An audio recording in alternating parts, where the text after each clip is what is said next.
Welcome to this episode of the Essence of Leadership podcast. Today, we have an amazing guest. I've known her for several years, and I'm so excited to have her with us. We have Miss Aht'a Turner. So again, thank you so much for...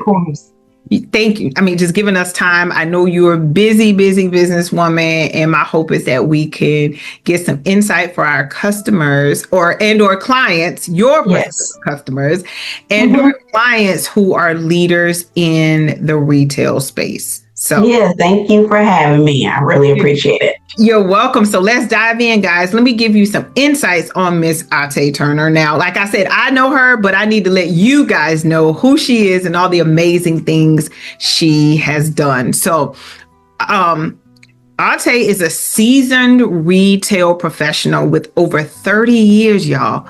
30 years of hands-on experience in leadership.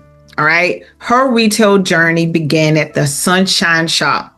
Y'all probably like, where's that? It's in Wichita, Kansas, a small community store dedicated to helping single mothers.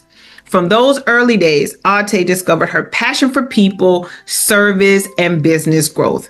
Now, she went on to build an impressive career at Walmart, and I know you guys have been to Walmart, where she worked for 15 years. She started as a sales associate in the boys department. Ahta''s dedication and work ethic and leadership quickly earned her a promotion to the department manager. She led teams in boys and in hosiery, later transitioned into health and beauty, where she refined her expertise in merchandising, sales management, and customer engagement. Today, Aht'a is the proud founder of Peak Retail Solutions and author of the Ultimate Retail Revival Playbook. Her mission is to empower small business owners with the same proven retail strategies, leadership principles, and customer-focused practices that shaped her own success. So thank you again, Aht'a. Yes. I didn't know it was 30 years now. I knew it was a long time, but I did not know it was 30 years. Yeah, 30 years. That telling my age, but... No, you only started when you were like 3. That's it. Yeah, you started when you were 3. So I want to share with the audience today, just like 30 years, right? Yeah. You keep growing as a leader. Like, what is that keeps you going? That's a long time. Yeah, well, you have to have a passion for people, especially in retail. You know, you have to have a passion for people and wanting to help them. It ain't just walking in the store and, hey, how you doing? And going about your day. You have to, I love engaging. I love to help them. Just like if they're trying to find a dress. Oh, I need a dress for prom or just whatever. I can help you, you know. Oh, that looks good. And I tell them the truth. I don't just, girl, that look good on you when it really don't. But I love being honest. It's, you know, it's more than it's not just about the money. You know what I'm saying? But I just have a passion to help people. Absolutely. And I would say, you know, with so much happening these days, that is a rarity for someone to actually speak to you when you walk in the store. I was in the other day and I needed help. I was trying to get some mascara and I was like, hey, can you open the door? And it took a minute, but once the, person got there, very, I would say customer service oriented once they got over there, but it was just how long it took for that to happen. So you even saying that speaks volumes to what it should be, if that makes sense. Yeah, it does. It does. And you like I said, as soon as somebody walking into the door, it ain't, bombarding them or just being overbearing, hello, welcome to whatever the name of your store is. How may I help you today? Let them browse a little bit, then go on and approach them. And is there anything particular that you're looking for? Ask those open-ended questions. Right. Mm-hmm. Well, that's bringing me to another question though.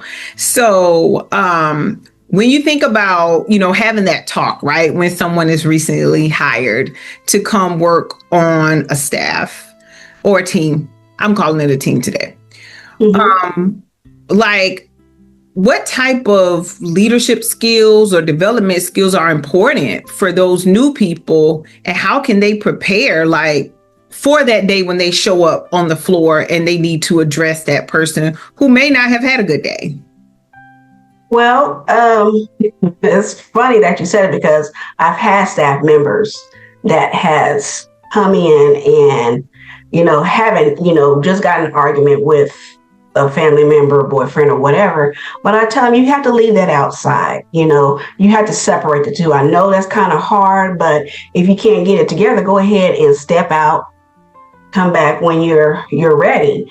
And how I am when it comes to training the staff members, I teach them everything that I know.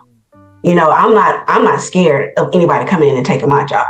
So It's training them how you want them to be the face of your business, because they are, you're not going to always be there, and you got to trust that person that's going to be able to run your business the correct way when you're not there.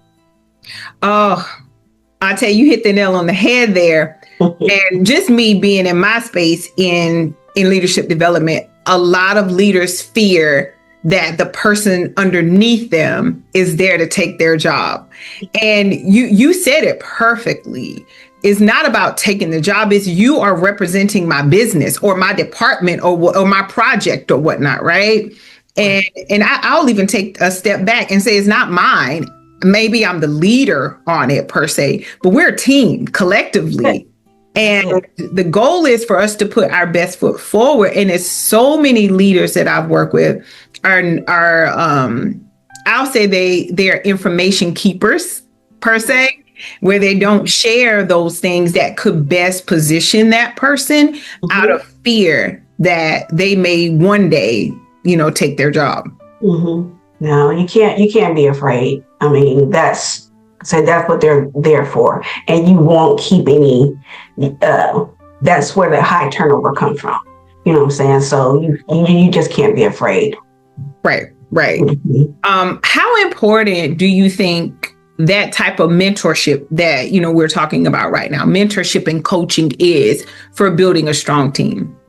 It's very, that's like, that's everything, you have to be able to,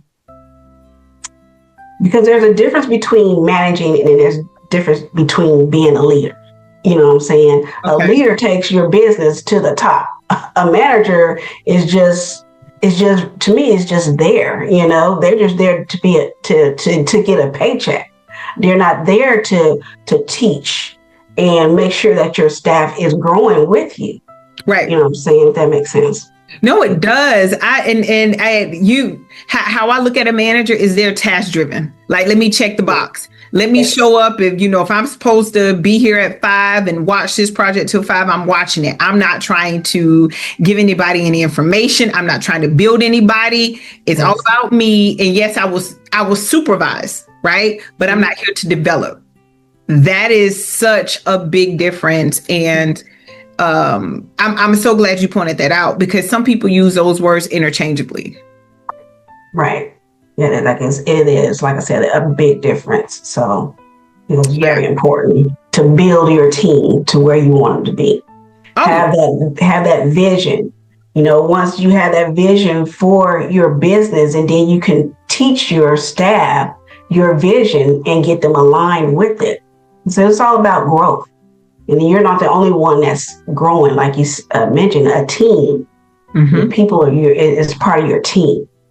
So. Now, see, you hitting all the nails on the head. Now you going to the question before I get there. Now, what advice would you give that person who's showing up as a manager, right, instead of a leader, and they're just showing up that way out of fear?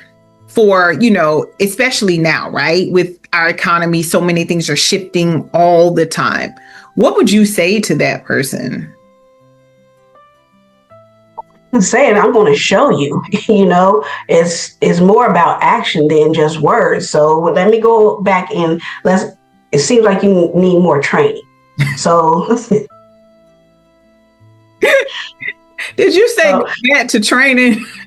but let's go back to the beginning, but I'm not going to talk down to them. It's like I said, it's all about still encouraging them. I tell my staff, like, just for instance, I don't care where I work, whether it's at Walmart, Shelley's, if you put up one box, thank you. And that's important, is making sure that your team knows that you appreciate them. So even your managers, you have to train your managers to be that way too. So that's going back to that training, because your staff is following the lead of your manager. So you have to make sure that your manager is the leader because they're following you. And still, when it comes to that trust thing, you have to trust your managers first, because they're going to be the ones that oversees your staff when you're not there as well. So, yeah. And you hit another point on the head. The environment of the team trickles down. That's it. If the leader, I'll just say department manager, right? Mm-hmm. The department manager is open, encouraging, looking to develop the team. The manager underneath them, they've created an environment of growth, right? Mm-hmm. So it trickles down. Now the manager is creating an environment of growth because there's no lack mentality, if that makes sense, right? Everybody can grow. We can all let our light shine.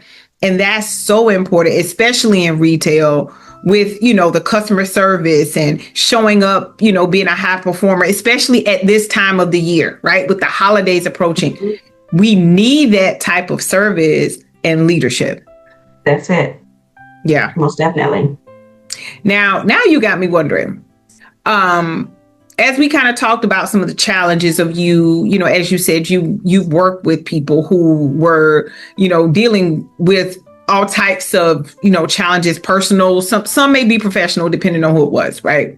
Mm-hmm. When you think about your own journey, what is the biggest lesson you've learned in regards to leadership in the retail space? Biggest lesson I've learned, it's just listening. That's just the major thing, is listening and getting, not being afraid of taking advice from other people. I'm not easily offended. Right. I love constructive criticism. That's how you grow. Right. You're not always right. So that's just, I'm just open. You got to have an open mind. Really in retail, in life, period, you know what I'm saying? Can't be closed off. Right. And that, I spoke to a client, several clients have the same issue. To your point, they are challenged with receiving the feedback, being open. And, usually when I'm talking to people in sessions or maybe groups, right? I'll tell you one thing that I've noticed is that people are afraid of feedback. Mm-hmm. Mm-hmm. That's the only way you're going to learn. Uh-huh. Actually, like I said, because you don't know everything. I certainly don't. I'm learning. I learn every day, something new every day, whether it's something that I'm watching on TV or listening or TikTok or whatever, I learn something every day. And like I said, you just can't be afraid of feedback.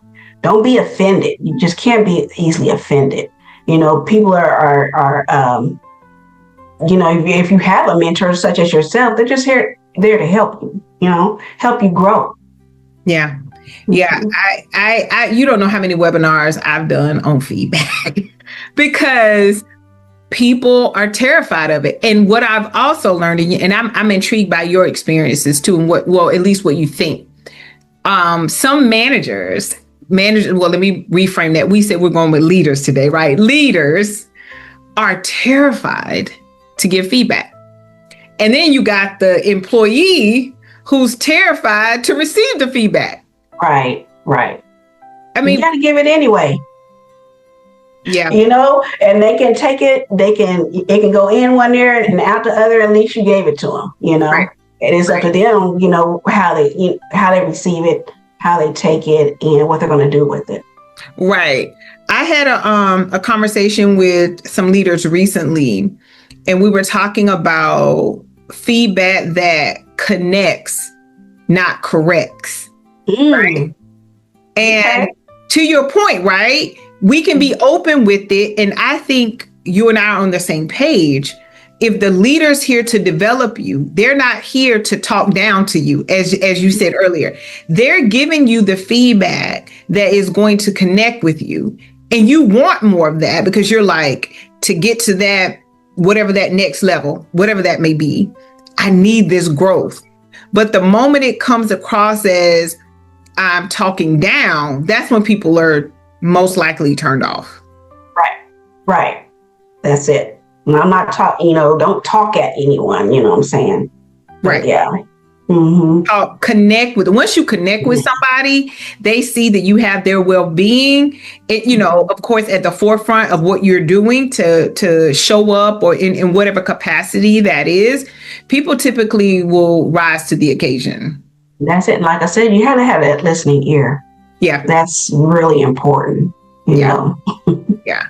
Now, the other thing I'm wondering is, Renee, what is it that you do to keep yourself growing, like in this retail space? Things are changing all the time. So how do you stay abreast? Like, you wrote a book, for goodness sake, a playbook. Like, what are you doing to stay at the top of your game?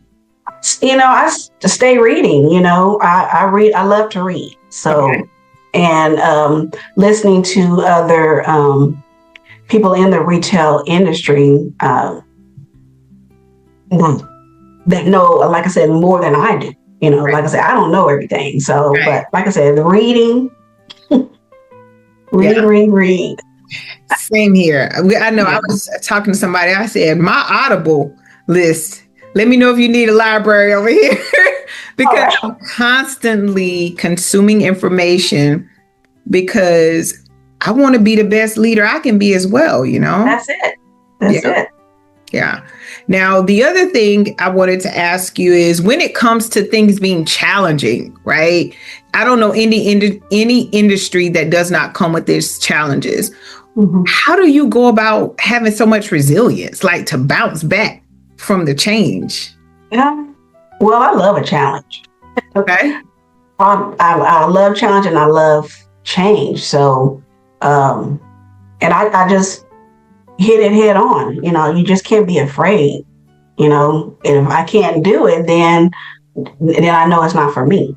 I just leave it alone. But right. But within this, I just go for it. Yeah, I think you and I are on the same page. And because for me, I look at it, if it's new and uncertain, I might get to plan it out. Right. I might get to come up with something new. Change is exciting for me. Mm-hmm. Mm-hmm. I do. I love change. Yeah. And wrong with it. Because you learn something. You're going to walk away with a new lesson about something that you may not even need it yet, but you're going to have it in your arsenal. Mm-hmm. Because one day you may just need it. Oh, I remember. Right. Yeah. Yeah. Time to use that. Right. Now, I know we're approaching time, but I wanted to ask you, when you think about how you would measure success in regards to leadership in the retail industry, what would success be for you or maybe one of your clients? I just want to, for me, leadership success shows in people than just in numbers. So I measure success by growth. When someone I've mentored or have been someone that's been on my team, their steps into leadership. So when, okay, you have to cut that. Okay. Hold on. I'm going to ask the question again. So cut that. And then I forgot what I asked. I forgot what my question was. How you measure success. Okay. So, okay. 1, 2. So, Aht'a, with all of the change and things that are happening in the retail industry space, how do you measure success? For me, leadership success shows in people, not just numbers. I measure success by growth. When someone I've mentored or have managed steps into leadership themselves, or when a client feels empowered to make confident business decision, that tells me I've made an impact that lasts beyond a sale of the moment. So I can, for example, I had this. She's a friend of mine, a real dear friend of mine, but she moved from Chicago and to Wichita, and she was in my department, and I taught her how to run or be a department manager. So I kind of developed her. She modeled after me. She watched me, and until she became a manager. Now, when she was leaving Walmart to go somewhere else, she thanked me. She said, Aht'a, without you, I wouldn't have been able to grow in this company. So that meant a lot to me. She says it to this day. If it wasn't for you, I wouldn't have, been able to grow, learn what I've learned in retail. So that means a lot to me when people come to me and I've made an impression, or, because I like to see people, succeed, right? Work their way to the top. And right. I don't care if you do surpass me, you know what I'm saying? But, it's just you're learning something. And a lot of times I don't even know it. You know what I'm saying? I just love to teach people. And you never know who's watching you. So right. You just got to watch what you do. So, yeah. Right. Those feelings, I can't describe it any better. Like, I got one maybe like a month ago from a coachee from like 2 years ago. To your point, right? You've helped so many people, you don't remember all the paths you've crossed. And right. I got the message through LinkedIn, and the person has moved on to another job, got promoted. And then once I read the story, right, I was like, oh, I know who that is. And to hear that, and for them to say thank you for helping me, that is my why, Renee. I don't know what that is for, how that shows up for you. And I'm thinking it's your why, but that's my why. That's why I show up every day. Yeah. Yeah. It's having that, like I said, my why is people, having that passion to help people. I love to help people. Yeah. Now, as we get closer to time, tell us a little bit about the book. Yes, this is the Ultimate Retail Revival Playbook that I wrote. This book is like a blueprint to just developing and your store. I mean, well, really, it's for people that are in retail. But if you have a store already open and you need help just reviving it, bringing it back to life, needing help connecting with your with customers that come in, or with sales, this book is going to give you just like some simple steps that you can just take to be successful. I'm almost in the final stages of a workbook that'll go along with this book as well. So yeah. Okay. A workbook. Yeah. So because with me, I love to write things down. So there in the workbook, there's different exercises that you can do that's asking you like detailed questions on, so what is your top seller in your store? What product sells the most and what's your least? So you can actually just focus, you can actually see it. So I'm a visual learner, so I need to write it down and be able to see. I have it where you can kind of sketch out your store as it is now, or take a picture as it is now, and then what do you want your store to look like after you've revived it, you know what I'm saying? Mm-hmm. You can move one particular item in your store and it'll make a difference. You know what I'm saying? Something that's slow moving. Move it up top. If it's down at the bottom, move it up top. You know what I'm saying? And you just never know, you know. But Right. And I'm just sitting here thinking about your book, and there's so many people, I'm quite sure, granted they may not, have the, and I'm just thinking about this out loud. You could even look at the sale report of what's moving and what's not moving and that's be able it. to say, hey, Mr. Store Owner or Miss Store Owner, you might need to look at these 5 products, where they're placed. So that in itself can be powerful for Mm-hmm. somebody who, I'm just making this up, maybe they got a pop-up shop and they keep placing things a certain place. Yes. And Yeah. you look at their sales report, you can see automatically, like, hey, you might need to, I don't know your whole business, but these things right here, you might need to look at placement, right? How the displays are done and so forth. No, I think a lot of people could utilize that service. So guys, do not hesitate to reach out to Aht'a. She is amazing at what she does. She could, I believe that she could help you for those who have retail products. Again, maybe if you have a pop-up shop, or maybe you may be selling items and you just don't even know how to place the items. You need to reach to Aht'a. You can purchase her book. I will put the link to purchase the book near this video, so you can go find it there. And Aht'a, where is the book being sold? That's on Amazon, or you can go onto my website, peakretailsolutions.com, and purchase the book there as well. Okay. Mm-hmm. So you guys heard it from Aht'a herself. Definitely check out the book and even reach out to her. She might be taking on clients. I don't know. What is your capacity like, Aht'a?